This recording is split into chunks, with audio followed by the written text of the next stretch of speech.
तो friends BPSC TRE 3.0 से related एक बहुत इंपॉर्टेंट अपडेट है फ्रेंड्स, बिहार शिक्षक भर्ती से रिलेटेड। देखिए ये आज की अपडेट है। मार्च में आपका एग्ज़ाम होने वाला है, जैसा कि आप जानते ही हैं। इसको लेकर कुछ अपडेट है और डीईओ द्वारा आज कुल रिक्तियां भेजी जानी हैं। अभी मैं आपको दिखाऊंगी किस तरीके से और कुल कितने पदों पर आपकी इस बार वैकेंसी आने वाली है टीआरई 3 में, उसको लेकर भी हम बात करेंगे। देखिए 1 लाख प्लस वैकेंसी आने वाली है और साथ में सबसे बड़ा डाउट जो आप लोगों का है सीटेट और एस्टेट अपीयरिंग को लेकर के, क्योंकि आप जानते हैं सीटेट का अभी तक आंसर की भी नहीं आई है, रिजल्ट भी आना बाकी है और एस्टेट का एग्ज़ाम भी होना है मार्च में। तो सीटेट और एस्टेट अपीयरिंग इन सभी को मौका मिलने वाला है, इसको लेकर भी हम बात करेंगे। तो चलिए स्टार्ट करते हैं और जान लेते हैं सारी डिटेल्स। तो ये देखिए सबसे पहली आज की अपडेट है आपके सामने। शिक्षक भर्ती मार्च में हो सकती है तीसरे चरण की परीक्षा, विभाग ने मांगा ब्यौरा। ठीक है, यहाँ पर देखिए तीसरे चरण की शिक्षक नियुक्ति परीक्षा मार्च महीने में ही हो सकती है। इसकी तैयारी शुरू कर दी गई है। 2 दिनों में शिक्षकों की रिक्तियां मांगी गई हैं। बिहार लोक सेवा आयोग 2 चरणों की शिक्षक नियुक्ति परीक्षा ले चुका है। टीआरई 1 और टीआरई 2 हो चुका है और टीआरई 2 में नियुक्त शिक्षकों की पोस्टिंग भी शुरू हो चुकी है। और माध्यमिक शिक्षा निदेशक कन्हैया प्रसाद श्रीवास्तव ने सभी जिला शिक्षा पदाधिकारियों को रिक्तियां भेजने को कह दिया है। ठीक है, उन्होंने इसके लिए सबको पत्र भेजा है। उनसे कहा गया है कि कक्षा 1 से 5, 6 से 8, 9 से 10, 11, 12 की रिक्तियां 2 दिनों में उपलब्ध कराई जाएं। देखिए आपकी जो टीआरई 3 में वैकेंसी आने वाली है वो सभी में आएगी, 1 to 5, 6 to 8, 9, 10, 11, 12 सभी में। और कितनी रिक्तियाँ हैं उन सबका ब्यौरा जो है मांग लिया गया है, 2 दिन के अंदर आ जाएगा। और पत्र में कहा गया है कि रिक्तियाँ नहीं मिलने से तीसरे चरण की शिक्षक नियुक्ति के लिए आगे की कार्रवाई बाधित है, इसीलिए अभी ये लोग आगे कार्रवाई नहीं कर रहे हैं क्योंकि टोटल रिक्तियां नहीं पता हैं और रिक्तियां 2 दिन में उपलब्ध कराई जाएं। ठीक है, ये हो गई बात यहाँ की। यहाँ आप देख सकते हैं कि मार्च में ही आपका एग्ज़ाम है और सभी से जो है सभी जिलों से रिक्तियां मांगी गई हैं। और देखिए नोटिफिकेशन आपका फैब में ही है। ठीक है, फैब में आप फॉर्म फिलअप स्टार्ट कर देंगे और एग्ज़ाम आपका मार्च में होने वाला है। दूसरी अपडेट ये आप देख पा रहे होंगे, डीईओ आज भेज दें शिक्षकों की रिक्तियाँ। ठीक है, तीसरे चरण की शिक्षक नियुक्ति परीक्षा जल्द होगी। शिक्षा विभाग इसकी तैयारी कर रहा है। यह नियुक्तियां बिहार लोक सेवा आयोग के जरिए ही होंगी, यानी कि बीपीएससी के द्वारा ही होंगी। इस संदर्भ में रिक्तियों की जानकारी सभी जिलों के जिला शिक्षा पदाधिकारियों से मांगी गई हैं और यह जानकारी प्राथमिक यानी कि 1 to 5, मध्य यानी कि 6 to 8, माध्यमिक 9, 10 एंड उच्च माध्यमिक 11, 12 की अलग अलग मांगी गई है। ठीक है, सभी जिलों से मांगी गई हैं अलग अलग रिक्तियाँ। और माध्यमिक शिक्षा निदेशक कन्हैयालाल श्रीवास्तव ने इस संदर्भ में सभी जिलों को जानकारी देने के लिए आधिकारिक पत्र जारी कर दिया है। माध्यमिक शिक्षा निदेशक श्रीवास्तव के मुताबिक प्रथम और दूसरे चरण के तहत नियुक्त शिक्षकों में स्थानीय निकाय शिक्षकों की संख्या करीब 20 से 25 हज़ार है। ऐसे में स्थानीय निकायों से नियुक्त हुए पदों की गणना कर उसे प्रशासी पद वर्ग समिति से विद्यालय अध्यापक के पद का सृजन आवश्यक हो गया है। माध्यमिक निदेशक श्रीवास्तव ने सभी जिला शिक्षा पदाधिकारियों से कहा है कि 31 जनवरी तक, ठीक है, 31 जनवरी तक किसी भी हाल में रिक्तियां आप भेज दें ताकि हम टीआरई 3 का नोटिफिकेशन जल्दी से जल्दी निकाल दें एंड ईमेल आईडी पर भेजना सुनिश्चित करें। जानकारी के मुताबिक इससे पहले भी माध्यमिक निदेशालय ने रिक्तियों की जानकारी मांगी है। विभिन्न वजहों से वह जानकारी डीईओ नहीं दे सके थे। पत्र में साफ कर दिया गया है कि इसे अति आवश्यक समझें एंड आज यानी कि 31 जनवरी तक टोटल रिक्तियां मांग ली गई हैं और जितनी भी रिक्तियां आएंगी उन पर आपकी टीआरई 3 में वैकेंसीज आने वाली हैं और टोटल आने वाली हैं वो मैं आपको बता देती हूँ फ्रेंड्स, 1 लाख प्लस। काफ़ी सारी वैकेंसीज आपको देखने को मिलने वाली हैं। ये देखिए यहाँ पर भी यही न्यूज़ आपकी आई है कि प्रदेश में जल्द होगी तीसरे चरण की शिक्षक नियुक्ति प्रक्रिया। ठीक है, वही टीआरई 3 की जो हम बात कर रहे हैं। शिक्षा विभाग ने सभी जिलों से मांगी शिक्षक पदों की रिक्तियाँ। बिहार लोक सेवा आयोग को जल्द भेजी जाएगी अधियाचना। ठीक है, जैसे ही सभी जिलों के जो जिला पदाधिकारी हैं वो सभी रिक्तियां भेज देंगे आयोग को, उसके बाद आपका नोटिफिकेशन बहुत जल्द आपको देखने को मिल जाएगा एंड आपके फॉर्म फिलअप 15 फेब के बाद स्टार्ट हो जाने वाले हैं फ्रेंड्स, ये भी आप ध्यान रखिएगा। और एग्ज़ाम आपका मार्च एंड में होने की पूरी संभावनाएँ हैं। चलिए अब हम बात कर लेते हैं कि यहाँ पर सीटेट वालों को इस बार मौका मिलेगा या फिर नहीं मिलेगा और साथ ही साथ एस्टेट अपीयरिंग का क्या होने वाला है। देखिए क्योंकि आप जानते हैं सीटेट की पहले अगर हम बात करें तो सीटेट का एग्ज़ाम आपका 21 जनवरी को हो चुका है। ठीक है, और सीटेट में भी अभी पेपर लीक का मामला सामने आया है।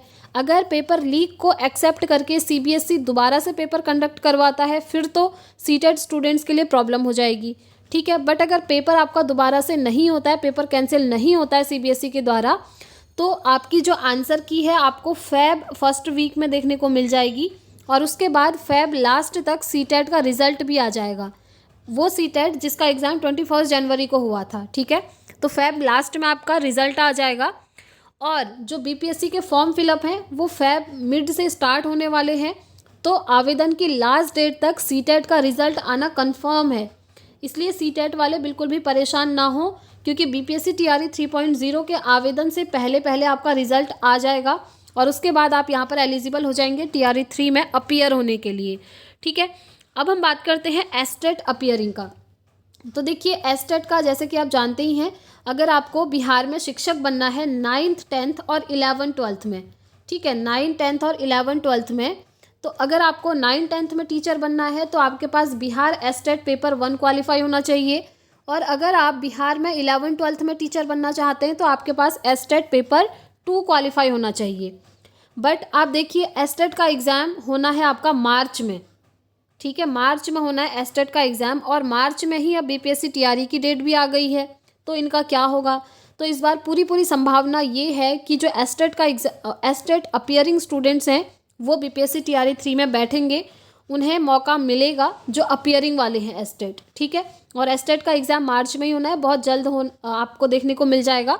आज इससे पहले वाली वीडियो में मैंने आपको दिखाया था एक नोटिस निकला है एस्टेट वालों के लिए भी कि अगर आपका जो 3rd डमी एडमिट कार्ड है उसमें कोई भी मिस्टेक हुई है तो उसे आप सही कर लें और उसके बाद जल्द ही आपको अपना फाइनल एडमिट कार्ड देखने को मिल जाएगा और एस्टेट का एग्ज़ाम मार्च में कंफर्म है। तो जो एस्टेट अपीयरिंग कैंडिडेट्स हैं ना वो इस बार बीपीएससी टीआरई 3.0 में शामिल होंगे, ठीक है। ये हो गई एस्टेट और सीटेट वालों की बात। नेक्स्ट हम बात करेंगे जो 4th सेमेस्टर में बीएड और डीएलएड स्टूडेंट्स हैं, उनके भी कमेंट्स आ रहे थे कि क्या हम बीपीएससी टीआरई 3 में एलिजिबल हो पाएंगे जो 4th सेमेस्टर में है। तो देखिए अगर आपके 4th सेमेस्टर के एग्ज़ाम हो जाते हैं फॉर्म फिलअप करने तक तब तो आप एलिजिबल हो जाएंगे। बट अगर आपके अभी चल ही रहा है, रनिंग है, एग्ज़ाम नहीं हुए हैं 4th सेमेस्टर के, तो आपको यहाँ पर मौका नहीं मिलेगा बीपीएससी टीआरई 3.0 में अपीयर होने के लिए, ठीक है।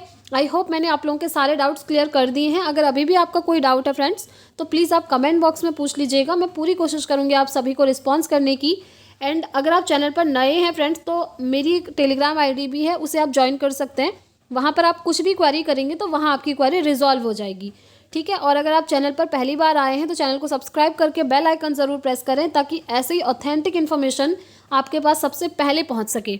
देखिए अब आप लोगों के ये भी कमेंट्स आ रहे थे कि कौन कौन से स्टूडेंट्स टीआरई 3 दे पाएंगे।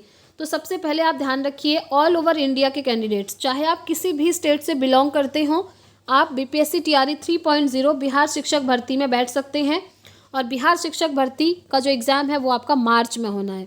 आपके पास अगर आप 1 to 5 में अप्लाई करना चाहते हैं तो आपके पास सीटेट पेपर 1 क्वालिफाई होना चाहिए। अगर आप 6 to 8 में अप्लाई करना चाहते हैं तो आपके पास सीटेट पेपर 2 क्वालिफाई होना चाहिए। अगर आप 9th 10th में अप्लाई करना चाहते हैं तो आपके पास बिहार एस्टेट पेपर 1 क्वालिफाई होना चाहिए। एंड अगर आप 11th 12th में अपीयर होना चाहते हैं तो आपके पास बिहार एस्टेट पेपर 2 क्वालिफाई होना चाहिए। ये मस्ट है, ये एलिजिबिलिटी आप मानकर चलिए। बाकी चीज़ें आप जानते ही हैं, आपका 10th होना चाहिए, 12th होना चाहिए, ग्रेजुएशन होना चाहिए, ठीक है। ये सारी चीज़ें, वो सारे डॉक्यूमेंट्स आपके पास अपने होने चाहिए। साथ में आपका टीचिंग ट्रेनिंग, या तो आपने डीएलएड किया होगा जिसे जेबीटी भी कहते हैं, या फिर आपने बीएड किया होगा, ठीक है। और जो बीएड वाले स्टूडेंट्स हैं वो 1 to 5 में टीचर नहीं बन सकते हैं, ये आपको पता ही होगा, ठीक है। सुप्रीम कोर्ट का ऑर्डर था, तो बीएड वाले 1 to 5 में नहीं कर सकते हैं, वो 6 to 8 9 10 11 12 में अप्लाई कर सकते हैं। आई होप मैंने आप लोगों के सारे डाउट्स क्लियर कर दिए हैं फ्रेंड्स। यहाँ पर आप देख पा रहे होंगे स्क्रीन पर कुछ चीज़ें दी हैं, ये 90% यही डेट आपकी रहने वाली हैं। आवेदन की डेट आप देख सकते हैं 15 Feb के बाद ही स्टार्ट होंगे। एंड जो आपका एग्ज़ाम है 15 मार्च से लेकर 22 मार्च के बीच में हो जाएगा। सारे ही एग्ज़ाम्स की बात हो रही है, 1 to 5 6 to 8 9 10 एंड 11 12, ठीक है, सभी का इसी बीच में हो जाएगा।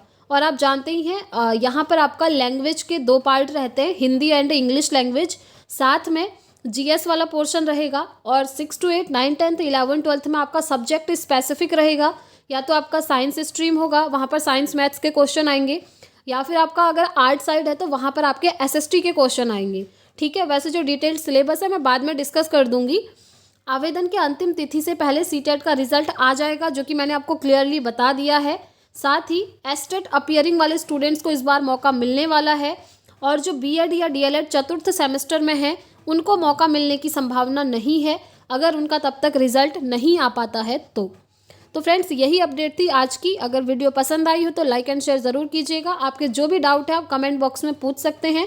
मिलेंगे नेक्स्ट वीडियो में नेक्स्ट अपडेट के साथ। Thanks for watching.